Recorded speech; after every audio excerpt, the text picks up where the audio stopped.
Hi there everybody, welcome to the MCAT ACE lecture for the organic series, and in today's organic chemistry series we are going to be covering the aldehydes and ketones topic.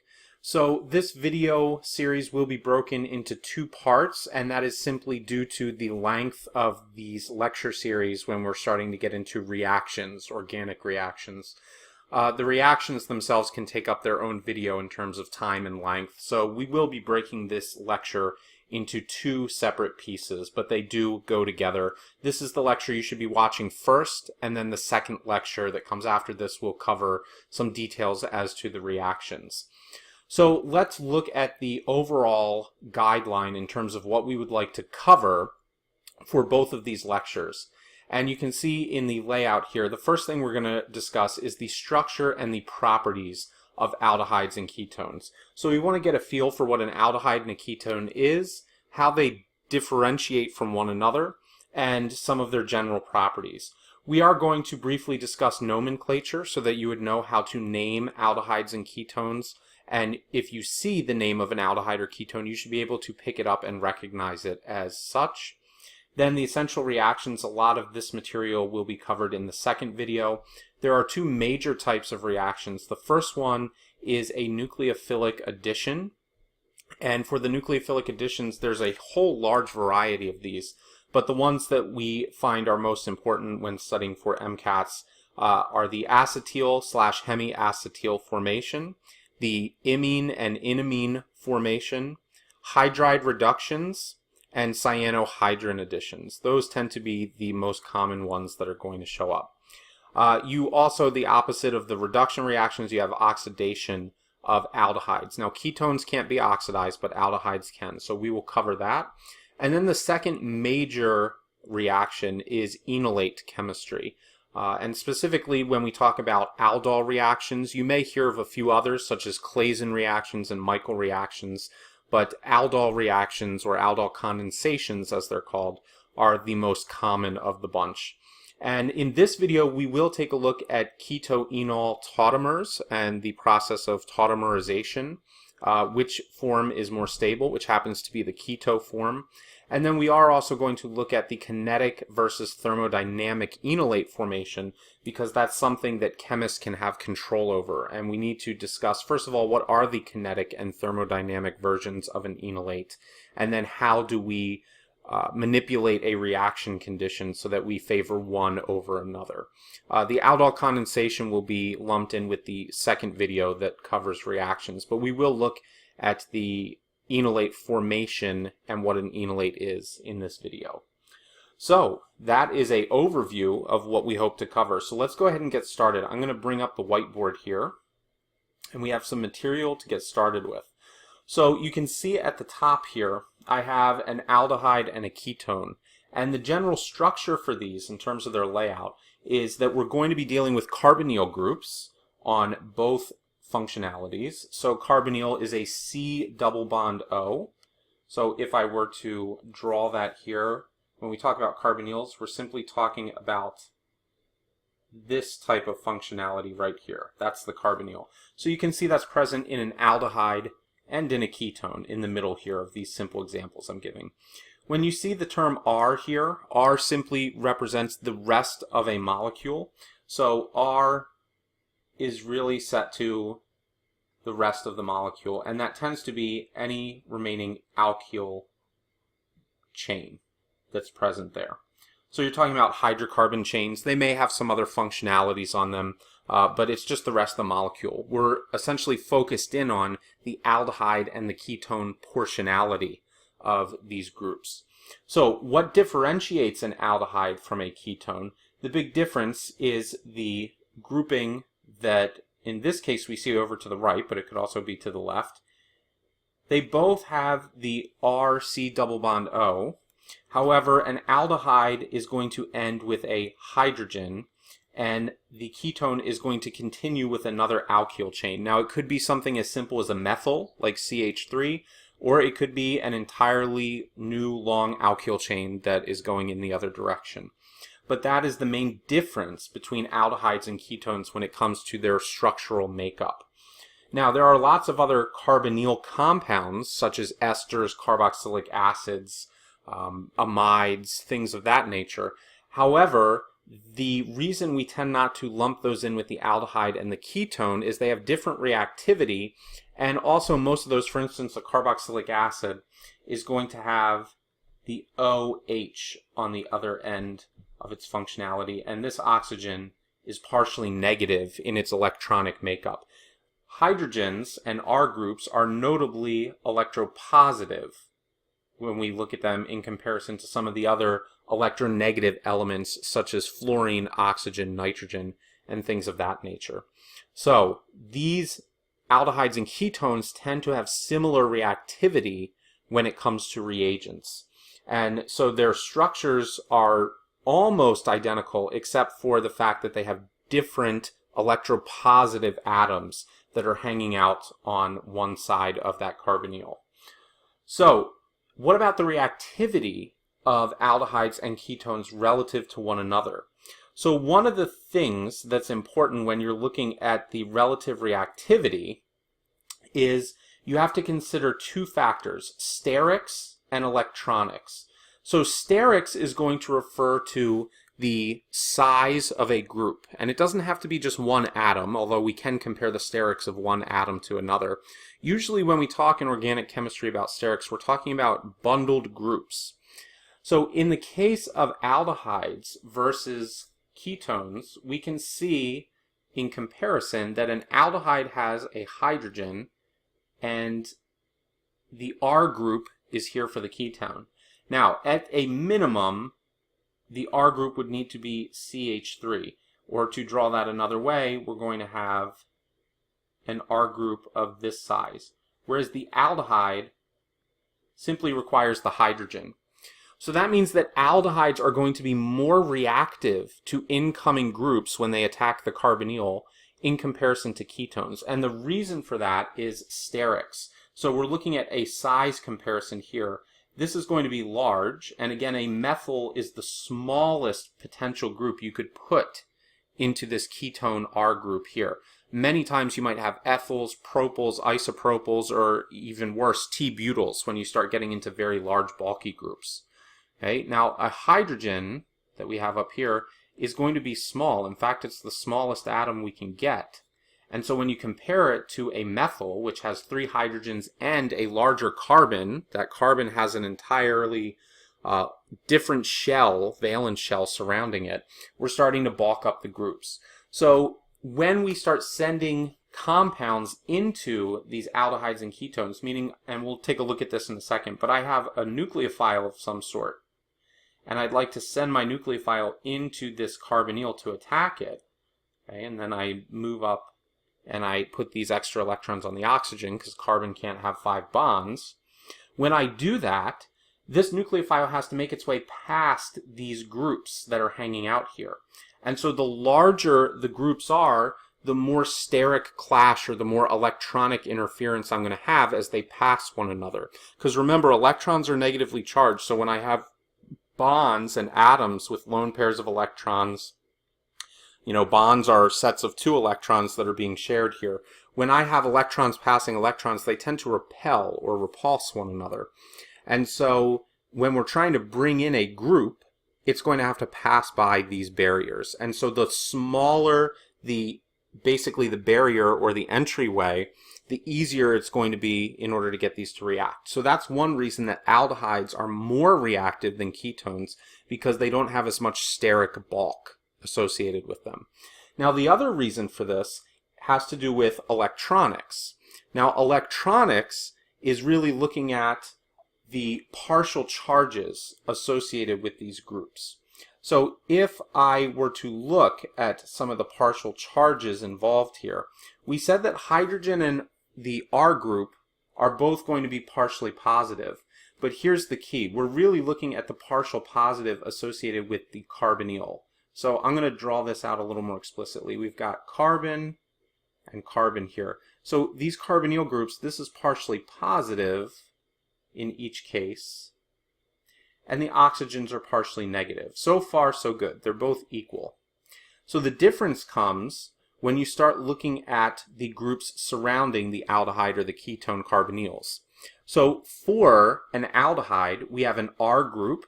Now, hyperconjugation, which is a term that really references neighboring hydrocarbon groups and their ability to help stabilize positive cations, the more R groups you have, the more hyperconjugation you have. So what we're essentially saying is, if I have an R group in proximity to a partial positive carbon, I'm going to get some stabilizing ability from that characteristic bond there. So the RC bond, or it's really a carbon-carbon bond, a hydrocarbon to another carbon bond, that's going to stabilize that partial positive charge. However, the hydrogen does not have the ability to hyperconjugate. So there's no hyperconjugation or stability coming from this direction. So we're just going to make a big X there. Okay. Now, when I come here, I've got two R groups, so two hydrocarbons that are both offering some hyperconjugation stability from both directions. Now, what's important about this is that it's going to stabilize the carbonyl to a greater extent than the aldehyde can, because it's basically got twice the hyperconjugative ability that the aldehyde does. Now, a lot of students get confused here. They think, isn't that a good thing? Yes, from a stability perspective, the ketone is going to be a little bit stabler than the aldehyde is. But remember what we're talking about here. We're talking about reactivity. So the more stable a compound is, the less reactive that compound is going to be. So the ketone is a little more stable than the aldehyde is, and therefore the aldehyde is a little more reactive than the ketone is, because it's not quite as stable. So hopefully that's clear. We've got two arguments here. The size of the groups, that hydrogen is very small on the aldehyde, so there's not as much interference as the group comes in. And then the second thing that's important is the electronic makeup, or the stabilizing hyperconjugation that's occurring. And we find more of that with a ketone than we do with an aldehyde. And therefore, we're going to say that ketones are more stable and less reactive, whereas aldehydes are less stable. They're going to be more reactive towards incoming groups. So that is the big difference, aside from the structure, when we're looking at the reactivity for aldehydes and ketones. Now, one other thing that I do want to mention here is that, because we're on the topic of sterics while we're talking about this, sterics are going to play a role even within groups. So in other words, if I have two ketones and one ketone has a methyl group and the other one has, let's say, a hexane, or even worse, a T-butyl group, some large branched group that's out to the side. If that's the case, the group that has larger groupings or bundles coming off, so in other words, the larger this R group becomes here, the more steric hindrance is going to be present and the less reactive the ketone is going to be. So let me show you a brief example as we're working through this here. Okay. Hang on, I don't want to delete that R. All right, so if I take a look at this, what I'm saying here is, let's say that one ketone is just, we'll use acetone. There's just CH3 groups on each end. Whereas the other ketone that I want to take a look at, it has a CH3 group on one end, but the other end is going to have a T-butyl group. So a T-butyl group means that I have three CH3 groups that are coming off of this portionality that you see over here to the right. Whereas here, I was just looking at one CH3 group. This right here is creating a lot more steric hindrance. There's sterics involved here. And so this is going to be less reactive than the counterpart. And that is due to the fact that whatever group is going to come in has this whole entire mess that it has to pass by. Whereas now I only have a methyl group. And hopefully you can see in comparison, if I draw this up here, that if I were to look at an aldehyde, the aldehyde is just a simple hydrogen, not even a methyl group. So as I have a group coming past the hydrogen, that's even easier. So the reactivity is actually increasing from this diagram over on the right here as we go up, meaning the aldehydes are going to be the most reactive, then your methyl ketones, and then it would be, you know, ethyl ketones, propyl ketones, isopropyl ketones, and you could make, I mean, the list could go on and on. It could really be infinite when you're looking at that. But again, I really want to stress the point that sterics play when we're looking at these types of reactions. So as you're going through this, make a special note about sterics, and you could expect at the end of this lecture that there will probably be a general question regarding sterics, or it might be framed in terms of reactivity, and you're going to need to understand electronics and sterics for that reactivity. Very important to understand in organic chemistry. All right, so I'm just going to clear this section of the board so we have a little more writing space, and the next thing that we are going to proceed forward to will be the general reactivity of aldehydes and ketones in both an acid and a base solution. So if you remember, I'm going to scroll to the top here for a second. We said, okay, we've talked about the structure and the properties. We've said that the essential reactions here, all right, one of the big ones is nucleophilic additions, and those nucleophilic additions can occur in one of two ways, and that is either you can have acidic conditions and a neutral nucleophile, neutral meaning the nucleophile doesn't contain a charge, a formal charge of any sort. And then you can have basic conditions where you do have a nucleophile and it does have a charge of some sort. So that's what we're going to take a look at here.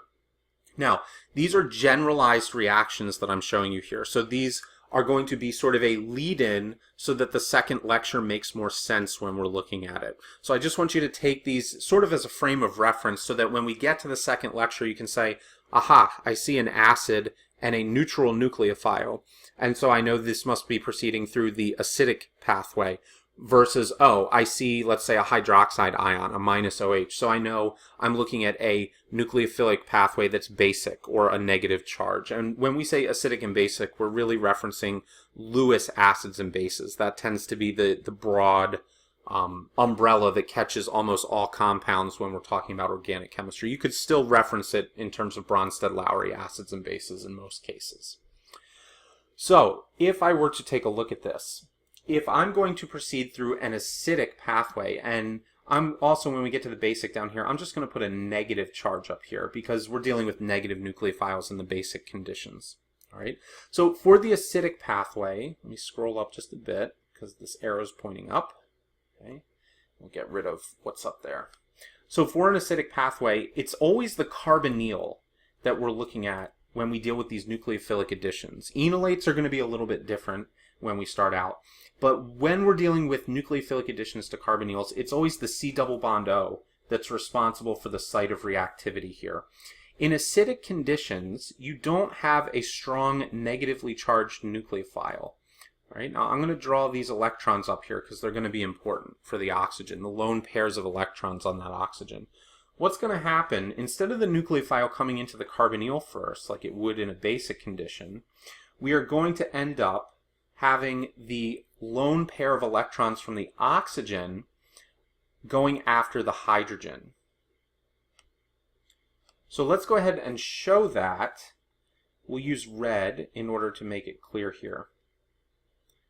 Okay, so this carbonyl, the oxygen specifically, is going to come in and it's going to pick up the hydrogen, the acidic hydrogen there. And that makes sense. Electrons are negative, so a lone pair of electrons is coming in to grab that hydrogen. The nucleophile doesn't play any large role in the first step. We're actually going to protonate this carbonyl first, and what that does is it activates the carbonyl towards further reactions when you're dealing with acidic conditions. So what is the resulting compound that we see? Let's switch back. We'll do black in order to show our compound. And so the resulting compound that would come out of this, we're going to have our methyl group here. You're going to have an activated carbonyl. So this oxygen now has a hydrogen. One of the lone pairs was used up in order to create this oxygen-hydrogen bond. And most importantly, we now have a formal charge of plus on this oxygen. Okay, and now we still have, I'm using acetone in this example, we still have the methyl groups here. So what does that mean? It means the oxygen with the formal charge that's positive here is going to be looking for electrons. And where it's going to find electrons is going to be the double bond that's right below it. Okay, so if this is attempting to take electrons, it's going to find them from the double bond in order to satisfy this positive charge. Now, why does the oxygen get to tap into the covalent bond between carbon and oxygen? Because it's more electronegative. So if you look at the periodic trends on the table, electronegativity increases as you go right, and then it stops at the noble gases. So if I were to take a look at this, it says oxygen has more pulling ability than carbon does when they're sharing the two electrons. So if oxygen is suddenly depleted of some of its electron reserves because it's sharing them with the hydrogen, the acidic hydrogen, it's going to go ahead and tap into that carbonyl, and because it's the stronger player in that covalent sharing of electrons, it's going to take some for itself. Now what that does, when it does that, is it's going to create a large partial positive, because the carbon is basically on its way to becoming a carbocation when this happens. So imagine that carbon is sharing these electrons, it's happy, it's got its full octet, and then the oxygen starts to pull away and says, I'm going to take these electrons with me from this double bond. Suddenly the carbon starts to panic because it's on its way to a carbocation. It's going to be losing electrons. So it sort of sends out this call for help, this signal, a large partial positive. And it says, I need help, I'm about to lose electrons. And what's going to help is the nucleophile, which is going to have a source of electrons, but it won't be negatively charged, is going to come in and assist. It's going to bond itself to the carbon. And by donating those electrons, the nucleophile will now help alleviate what was going to become a carbocation formation. So, the final result when we're looking at these acidic compounds is that once I have completed this, I'm now going to have a complex with the methyl groups. I have an alcohol group up here because remember that the oxygen took back a lone pair of electrons in the form of that pi bond. I still have my CH3 over here. And now I have added the addition of a nucleophile. Now if this nucleophile was neutral coming in and it lost electrons, the nucleophile would be positive at this point. So there's going to have to be something else that happens when we bring these nucleophiles in. And we're going to see in this second lecture series that we oftentimes will kick off the alcohol in the form of water, or we will form some sort of a double bond and give some electrons back to that nucleophile. There's a thing known as proton transfer that helps out. But all of those are options in terms of getting this nucleophile into a more stable state than just letting it sit and reside there with a formal charge. Now, I do want to bring up one more thing before we move on to the basic, and it actually has to do with the basic reaction. The reason this nucleophile cannot be negative, or a negatively charged base, is because I cannot put an acid and a base in solution at the same time and expect for a reaction to occur with my organic reagent. So this has to be a neutral nucleophile, not a strong basic nucleophile. So in other words, it's acceptable for me if I were to say this is H2O. I can have acid present with H2O. However, it would not be appropriate for me to say this is going to be minus OH. So this is a no-go. And that's because what I'm saying to you is, hey, I'm going to put H plus and OH minus into solution, and I'm going to have them react in order to give this compound over here on the right. And that's not the case, because we know that H plus and OH minus, they're a strong acid and base. They're going to combine together to form water and neutralize one another. So you should never find acid and base, and when I'm saying base, I'm talking about a very strong base, present in solution at the same time, because if you do, all you're creating is an acid-base neutralization. You're never going to touch your organic reagents. And again, while that may be appropriate for a general chemistry titration lecture, in the case of organic chemistry, we're going for aldehyde and ketone reactivity. We're not looking to do any sort of acid-base neutralization here. All right, so all that being said, it tends to be a lot easier when you have basic nucleophiles in terms of the reaction. So let's pick out a different color here because we were using red We'll use blue for the polar opposite, right? That sounds good for a base. So for the base, we're going to have the nucleophile, and it's still the electrons that are here, but the nucleophile would now have an extra set of electrons if we've got the negative charge. It's these electrons that are going to come in, and they're going to attack the carbonyl right off the bat. So we don't deal with activated carbonyls when we're dealing with basic conditions. That's for acidic conditions, and that's because we can't have a strong nucleophile that's negatively charged when we have acidic conditions. So we have to activate that carbonyl in order to get the kind of reactivity we want for a weaker neutral nucleophile like water. Now with the strong nucleophile, I come in and I would also need to move this oxygen up right away. Again, carbon cannot ever have 5 bonds, so you need to be paying attention to the valence structure or the Lewis structure when you're dealing with this. So after this attack occurs, what you're going to be looking at is the opened up carbonyl group. Whoops, sorry about that. The opened up carbonyl group, in which I'm going to have O minus. I still have my other CH3 on this side, and then I have whatever attacked as my nucleophile here. Now notice a couple things. Number one, the nucleophile is going to be neutral in this case because it was negatively charged when we started out, and now it's going to be neutral because it donated some electrons to that carbonyl. And as it came in, the oxygen accepted those extra electrons in the carbonyl bond. So it has a formal negative charge now, which I'm going to circle here. We're highlighting. It's got a formal negative charge associated with it. And this is sort of the state that it will reside in until we figure out a way to neutralize that compound. So this is very reminiscent of Grignard reagents, hydride additions, things like that, where you're going to attack with the nucleophile, you're going to pop open that carbonyl, and then we have a negative charge sitting around instead of a positive charge, and it's on the oxygen. So we have to figure out what we're going to do with that oxygen. Many times it'll become an alcohol because it's easiest to just throw in some sort of an acid after we've done this attack with the nucleophile, and you end up with alcohols. That'll happen very commonly, most commonly with reductions, which is what we're going to see. Once we add our hydrides, the aldehydes and ketones will reduce down to alcohols when we finish with them. So that is the general pathway for acid and basic conditions when we are looking at aldehyde and ketone reactivity. So it's very important. I know these are kind of simplistic and we didn't take them all the way through, but these are the main snapshots of how you're always going to start if you have acidic or basic conditions when we get to the reactions. And part of the reason I'm setting this up is to save us some time and some effort when we get there, so that you see right off the bat, oh, there's acidic conditions, so I know I need to protonate the carbonyl, I'm going to bring in whatever nucleophile I find present, and then we can go from there. Okay, so it's sort of a prep or a primer for those mechanisms when we get ready to get to that point. All right, so the last major thing that we're going to cover here is naming, and then we are going to take a look at enolates after that. So I should say probably 2 major things that are left to cover, but naming isn't going to take too long.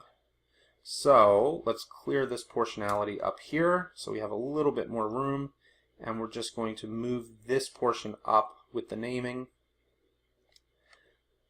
Alright, so for naming, the major thing you need to do, you're going to name these just like you would any other IUPAC methodology when you're dealing with hydrocarbons. But the main thing you need to focus with here is that when we're dealing with ketones, you're going to end the family name in -one. So you've heard the term acetone, which is a common name, but you might hear butanone or propanone or any of those types of reagents. We are talking about ketones. Now, when we deal with aldehydes, we are going to end in -al. And usually these are pretty easy. -one, ketone, -al for aldehyde, the AL. Now, be careful not to confuse AL with OL, because OL deals with alcohol. So when we talk about ethanol, methanol, isopropyl alcohol, all of those OLs, okay, isopropanol, we're dealing with alcohols. If you have Al, and sometimes it can be difficult to hear when you're just talking, you want to look at the written form. When you have the Al, you're dealing with aldehydes, all right? So I also should mention, if you have more, and we do have an example like this up here, if you have more than one of the given functional group you're looking at, you're going to add di in front of it, then you would add tri, then you would add tetra, and so on and so forth. So for instance, if I have a ketone that's going to have more than one ketone functionality, it's a dione, and then I could have triones, I could have diols. So you need to make sure you're giving the proper suffix to the family name. Now let's take a look at this up here. I want to number, and when I number these, I always give the lowest possible numbers to the ketones or the aldehydes, depending on what functional group I'm working with. So here I could say 1, 2, 3, 4, 5, and this numbering is simply a convention in order to name properly. If I went from left to right, that's what I would have, and if I went from right to left, I would have 1, 2, 3, 4, 5. So what we can see here is that if I take a look at this structure, it doesn't matter whether I number it left or right, the ketones will always land in position 2 and in position 4. So if I have a total of a 5-membered carbon chain, that would be a pent in terms of the general family that belongs to. So this is going to be a pentanone, and specifically it's going to be a dione. And the reason it's going to be a dione is because I have 2 ketones. Now I do need numbers here in order to specify where the ketones are located. So I would say that this is going to be 2, 4, penta, because the total number of carbons is 5, dione. Okay, 2, 4, pentadione. That would be the name of the compound that we see to the left there. So if I go to the right one, now I see 1, 2, 3, 4. Okay, now this one's not going to be the same in reverse, so let's go ahead and switch colors here so that it makes it a little more obvious. And if I come back this way, I have 1, 2, 3, 4. Well, now I'm dealing with a 2 for the ketone position versus a 3. Remember, you always give the lowest possible number to that ketone. So this is going to be 2, and if I have 4, it would be a butanone. Now it's not butadione because we do not have 2 ketones. We only have 1 in this case, and it's in position 2. All right. So the numbers are important for the ketones, and that's also because ketones can be found in the middle of chains. So I need to specify, is it in position 2, position 3, position 4, etc. Ketones can never be found in position 1, and that's because if I put them in position 1, there's no other R group. So take a look at where position 1 is here. Here's position 1. There's no other R group on the other side. Here's position 1. There's no other R group on the other side. So if I put it in position 1, it would be an aldehyde. And that's exactly what we're headed to, is aldehydes. Now aldehydes don't need to be numbered because inherently they always will be in position 1. An aldehyde has to be what's known as terminal, meaning it needs to end the chain that we're working with. You couldn't find an aldehyde in the middle of a chain because then it would be a ketone. I'd have R groups on either side. So when I'm working with the aldehyde, all right, I'm going to number, and I give priority to the aldehyde. So don't forget the carbonyl here is going to be number 1, 2, 3, 4, 5, 6. And in this case, I'm going to do the courtesy of assuming you know that I don't need to number this in reverse, because at that point then I'm giving the lowest possible number to the aldehyde. So 6 is going to have the prefix of hex. Again, I do not need to put a 1 there. That's inherent to the fact it's an aldehyde in the first place. Okay. Now what if it was over here in position 6? Well, then I would number the other way, and I would start a number 1 over here. All right, so this would be hexanal. Hexanal. So not hexanol, that would be a alcohol. We're dealing with hexanal here. All right, so you have to add Al or -one to the respective aldehyde or ketone when you're naming them. Always check the numbers to make sure they're as low as possible. The biggest thing you should take away from this here is that if you see a name ending in -one, you're dealing with a ketone of some sort. If you see a name ending in -al, you're dealing with an aldehyde of some sort. So that should help you in your structure to naming and your naming to structures back and forth if you were to be tested on that. All right, so that's naming and nomenclature. The last thing we're going to talk about here is enolates and enolate reactivity. So let's clear the board. We're going to refresh and take a glance back up at the overall overview list so we get a grasp on what we're talking about. And then we'll talk about enolates and their general reactivity. So hold on a second. All right, there we go. That's the new stuff for the enolates. So coming back up here, if we take a look, we've got enolate chemistry, and that's what we're really going to focus on here, minus the Aldol condensation, which will be on the next lecture. So first we're going to discuss keto-enol tautomers and tautomerization, and then we will discuss the kinetic versus thermodynamic control of enolates, and along with enolates we want to talk about their reactivity, specifically when we get to what's known as alpha carbons and the hydrogens on those alpha carbons, or the alpha position. Why are they acidic in comparison to a lot of other hydrocarbons which are not acidic? So that's what we're going to take a look at here. So let's go ahead and move down. And what we have here to start with, all right, I want you to look at the top two here. What we're looking at is a keto and a enol form.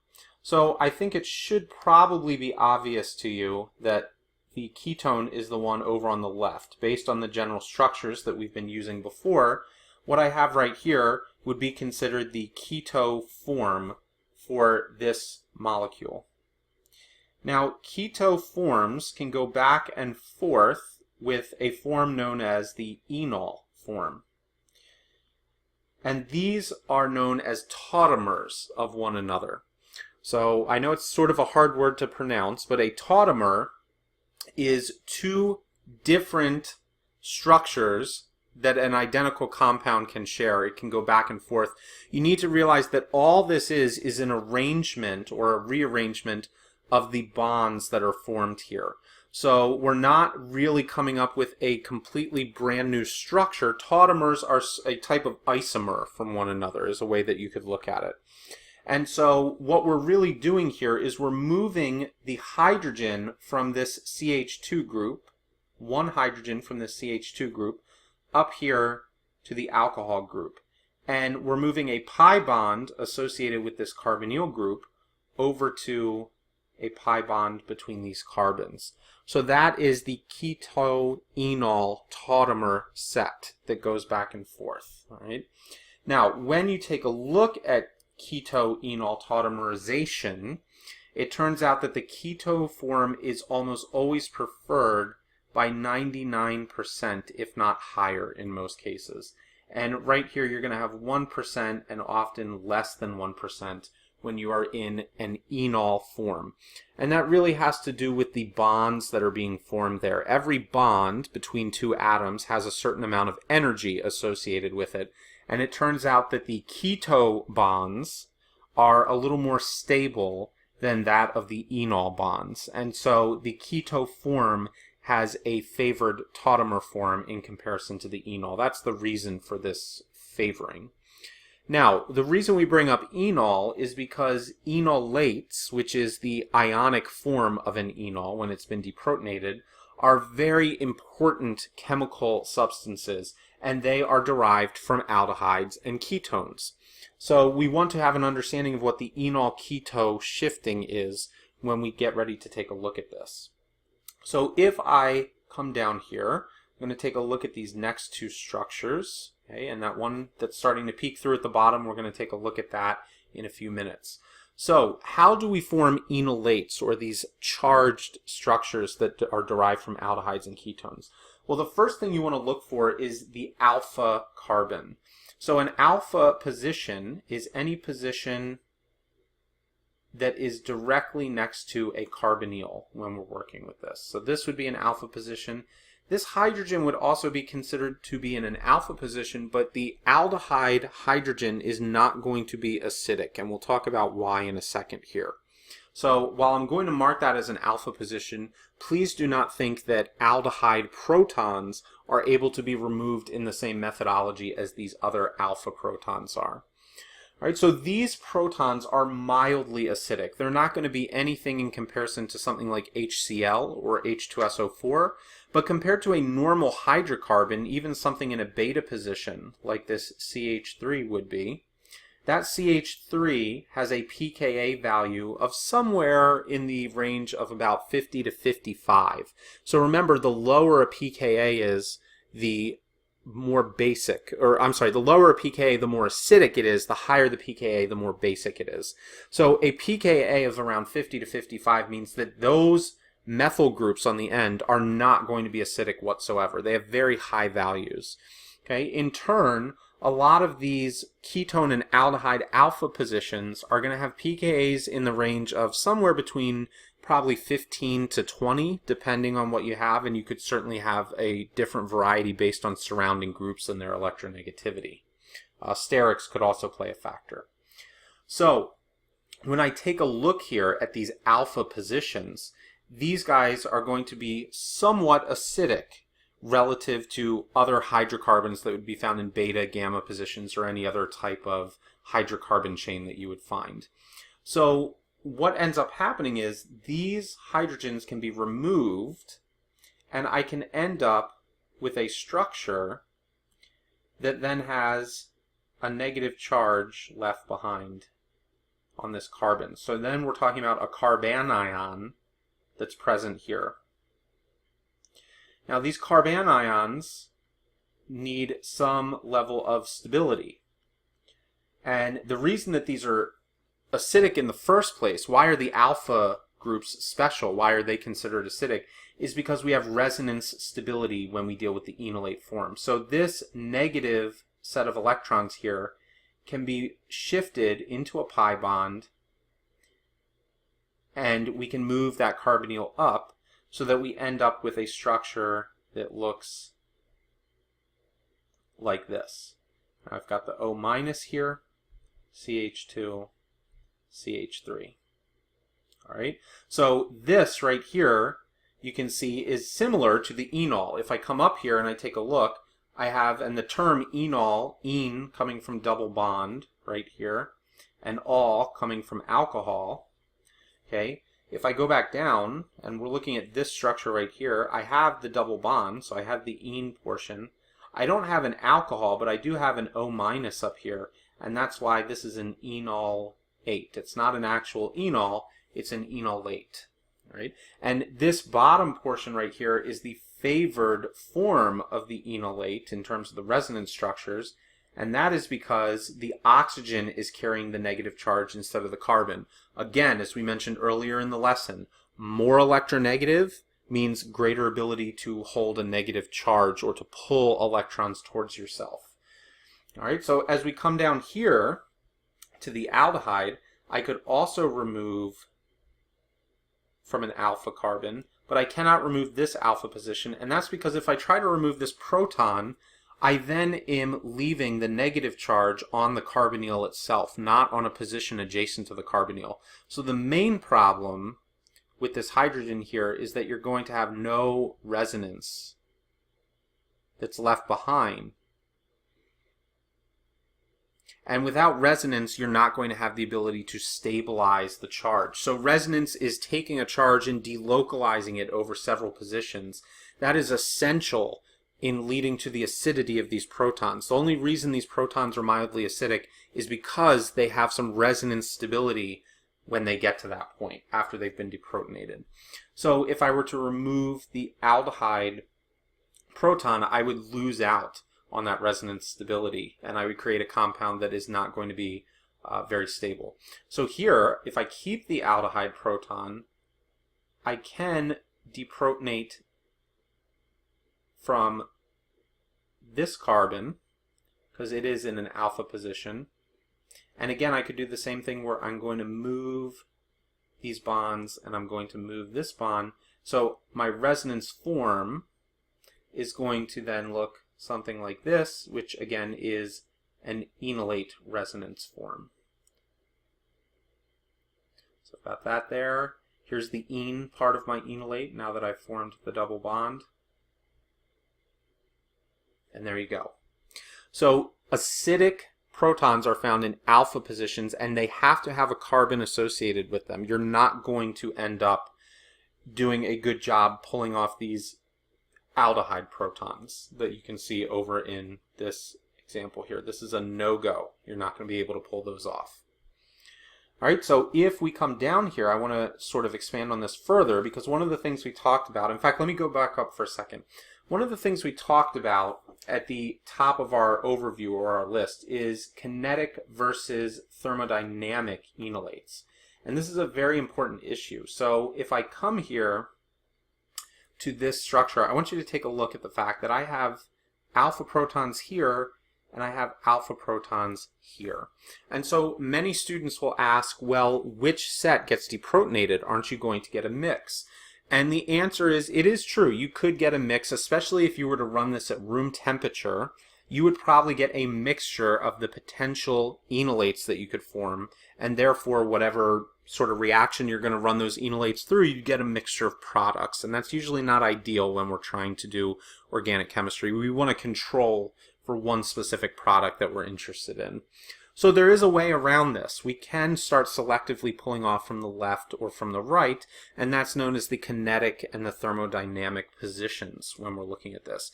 And what's really going to come into play here, again, that we've talked about before in this lesson, is sterics.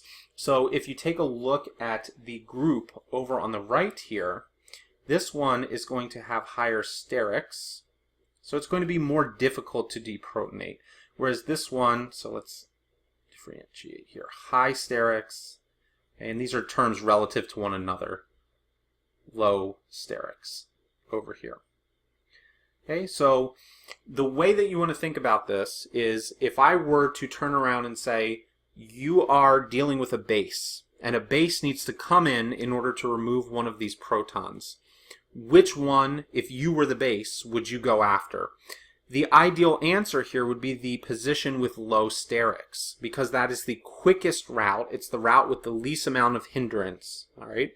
So what we would state, if you're thinking about quick, speed, ability to get this done in a timely fashion, this is going to be known as the kinetic position. Okay. So the kinetic position is always the position that's going to have less hindrance. And so the higher steric position is known as the thermodynamic position. And it is known as the thermodynamic position because it needs higher energy from a thermal perspective, and you're creating reversibility in your reaction when you're dealing with thermodynamic conditions. The kinetic conditions are irreversible. You're going to run them at lower temperatures in order to basically say, I'm giving you just enough energy to get in, get the proton that's least hindered, and get out. Whereas in a thermodynamic situation, you're really setting up higher temperatures so that you can come to an equilibrium reversible reaction. And when you have that reversibility in your reaction, you can sort of overcome the quick and easy path and go for the most stable path. And the most stable path is the thermodynamic path when you look at the Gibbs free energy of those final products that you would be working with. And the reason for that is you would have higher double bond substitution around this carbon versus the one on the left. And I'll show you what I'm talking about there in a minute, because I know that might be confusing if you're not sure. So let's clear off what we have right here, and then I want to go into a little bit more detail in order to wrap this lecture up on the kinetic versus the thermodynamic control. All right, so let's bring this portion up just a little bit and we'll work with it here. So this is the same ketone that I was using just a minute ago, and keep in mind, we'll go ahead and we'll label it here, that we said this right here is going to be the kinetic position due to sterics, whereas this is going to be the thermodynamic position. Right? So when you're dealing with the kinetic position, you want low temperatures in order to promote that.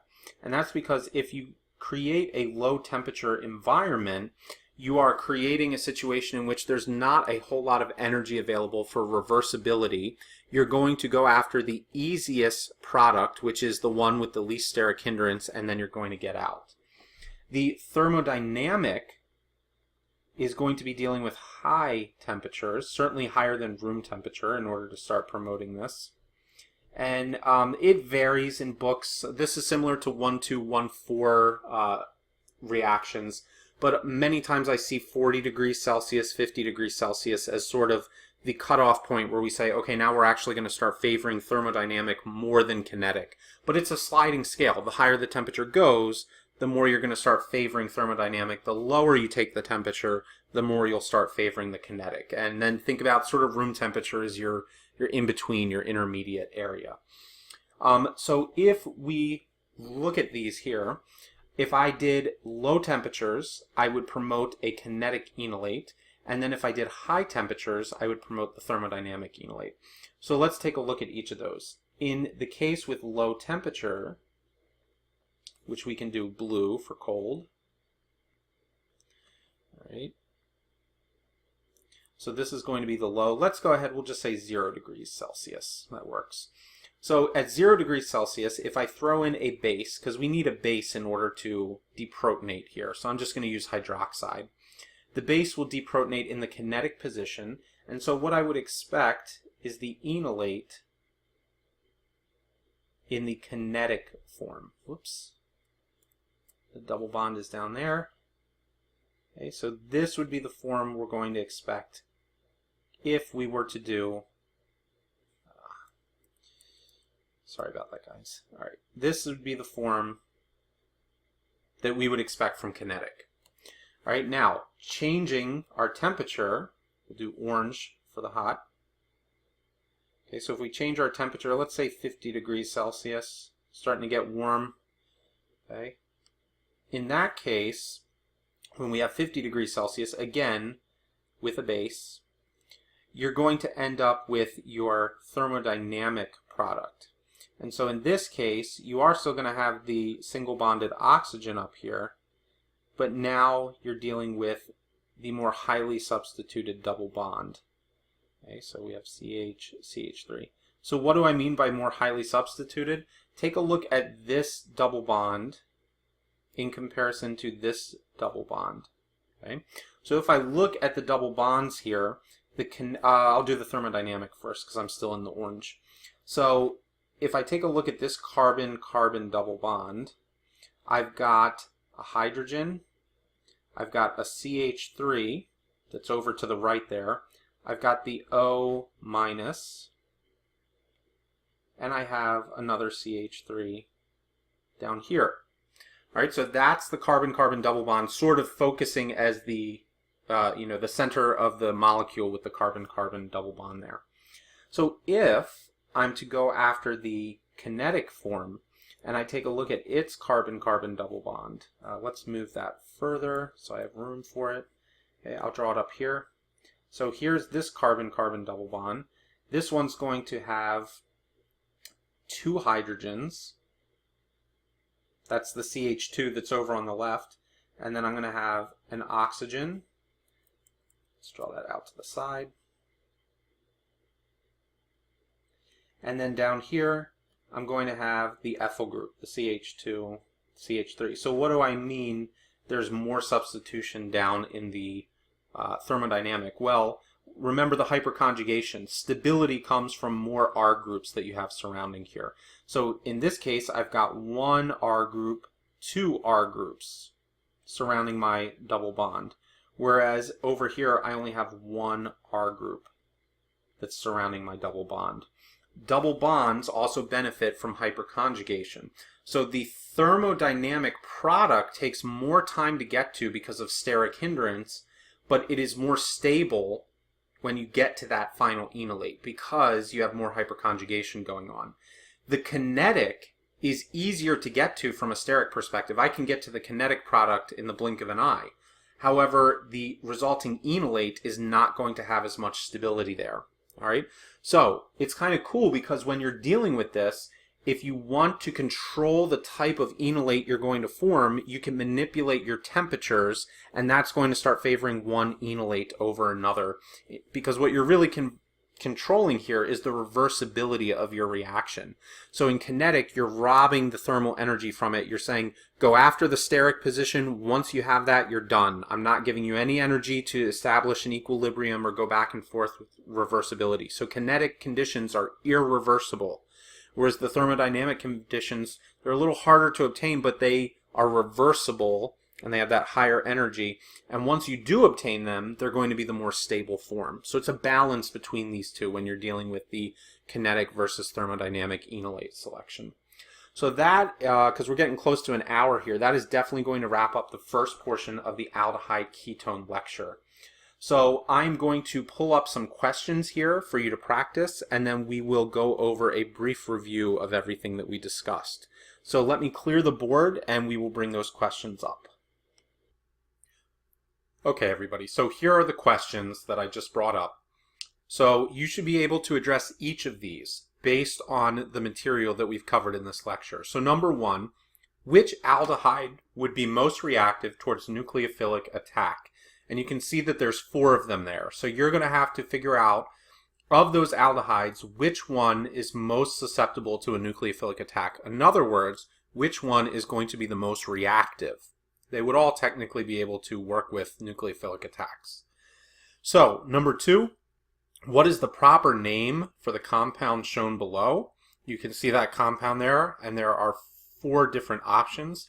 And then number 3, let's scroll down here just a little bit to the bottom, and what we see is, which of the following reasons can best explain alpha position acidity? So this is an enolate type of question. So which of these factors could be used in terms of explaining that? Resonance, steric factors, hyperconjugation, or tautomerization. So those are your questions. Take a minute to think about them, look over your notes, or review portions of the video that you might find helpful, and go ahead and pause this, and I will resume this in just a few moments. Alright, so hopefully everybody gave this a shot. What we are going to do is discuss the answers and the reasoning as to why these answers hold true in each case. So the first question here says, which aldehyde would be most reactive towards nucleophilic attack?